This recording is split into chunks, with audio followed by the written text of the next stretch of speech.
How did we go from this to Alex, this? describe me during the free fall or before the free fall. During the free fall, it's like this. My knees are trembling. Oh my god.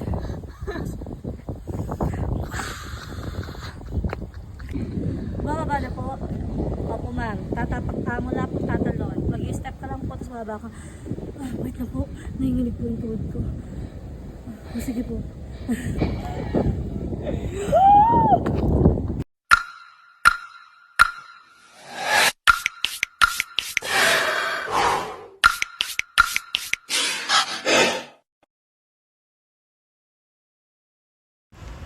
Hi, this is Sol. Welcome to my vlog. So before we put makeup on our face, let's first braid our hair. So I divide first my hair into half. Parang hindi nga siya nasa gitna. But anyways, and then tinay ko yung other side and let's work on our right side. So this is how I braid my hair.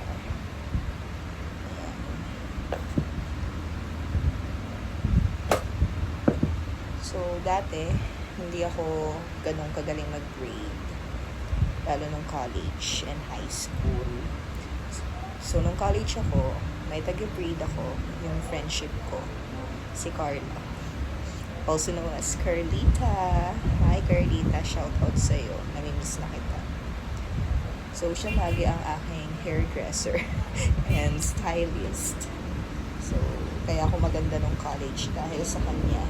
And ngayon, I need to do it by myself. Kaya nung pandemic, natuto akong mag-braid sa sarili ko. So, ayan. Patapos na natin yung isang side. And after this, we'll be moving on our next side ng hair naman natin. So, let's braid it until the end tip. Medyo mahigpit yung pagkaka-braid ko, pero it's alright. Then, we got a hair.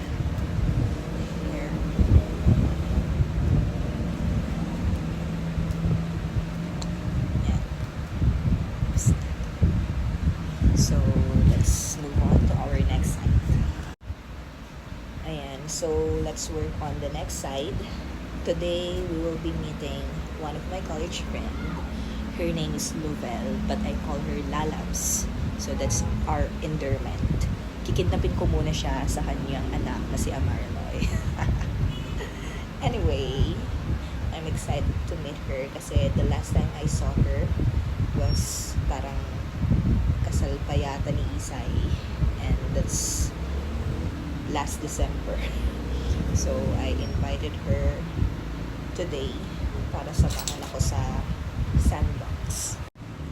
Ayan, tapos na tayo sa hair. So, ang ginawa ko is pigtail braid.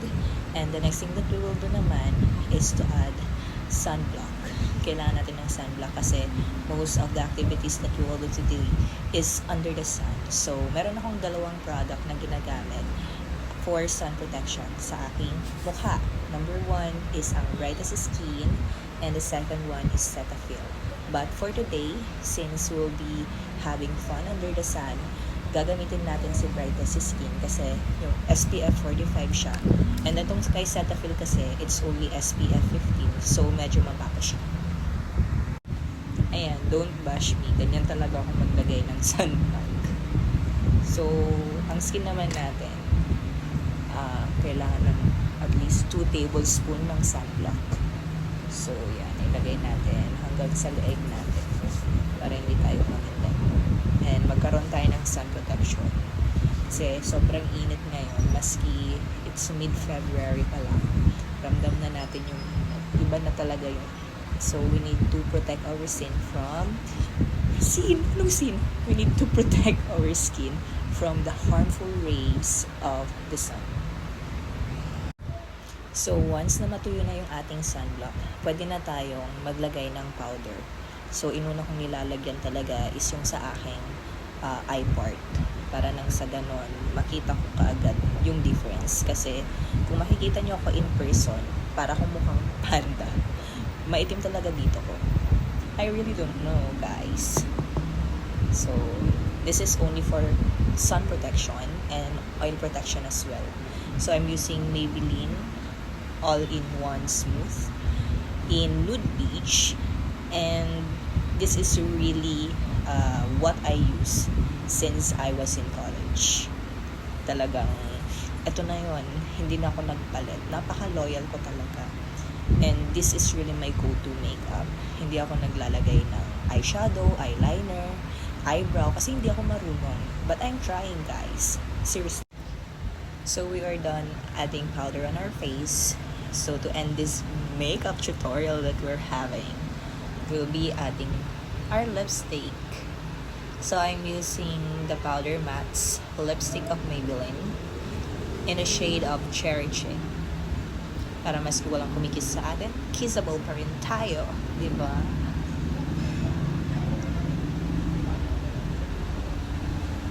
Ayan. Medyo nag-red na yung lipstick ko, di ba?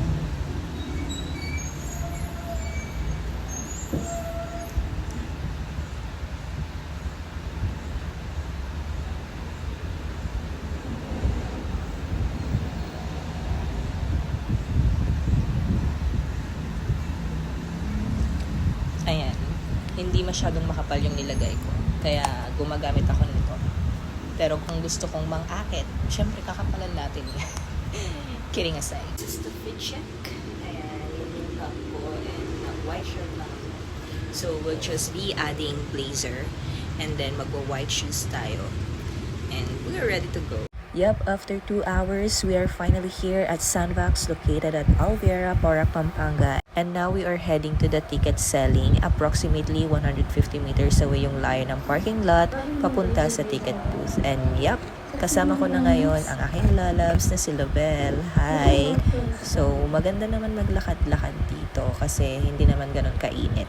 We got our tickets. I picked package A that is worth 770 pesos. The package include entrance fee, giant swing, aerial walk, roller coaster, zip line, free fall, rappel wall, and wall climbing. Upon entrance, on your left, you have the aerial walk. On the right, the giant swing. Ayan, manunod muna kami para meron kaming idea how it works. Picture muna tayo habang kalmado pa tayo.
So if I'll be rating this ride, it will be 10 out of 10. And this is how we'll look like after bitawan ni Kuya yung tali. So kilala nyo na kung sino yung tumili at yung nagpipigil na tumili.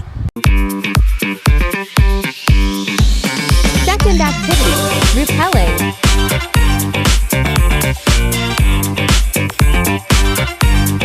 I have already experienced this for Kaya Karen Carry. Come now Ito Law 110. Third activity, wall climbing.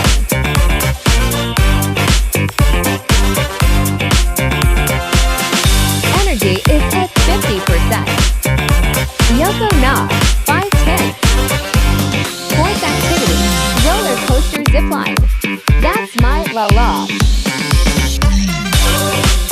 Picture me in a Winnebago bumagsak ang energy level at 25%.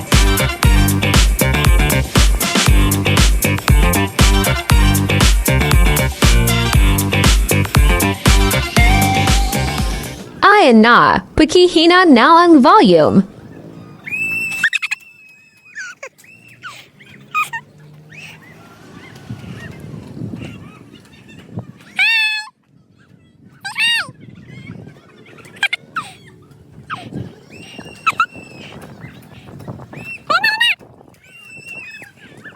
One M10. So, yung fifth activity natin is the free fall. Hindi napindot ni Kuya yung camera, kaya wala tayong video nun. Pero, ramdam ko pa rin hanggang ngayon yung nginig factor ko. Anyways, nag-enjoy naman ako doon. Pero, dahil nakita ni Lovell at nung dalawang kasabayan namin na gusto ding mag-try ng free fall, ay hindi na nila ito sinubukan dahil nanginginig nga ako during that time. Anyways, it's still a good experience. Kaya naman, dahil na-unlock niya yung aking fear, I'll give it 9 out of 10.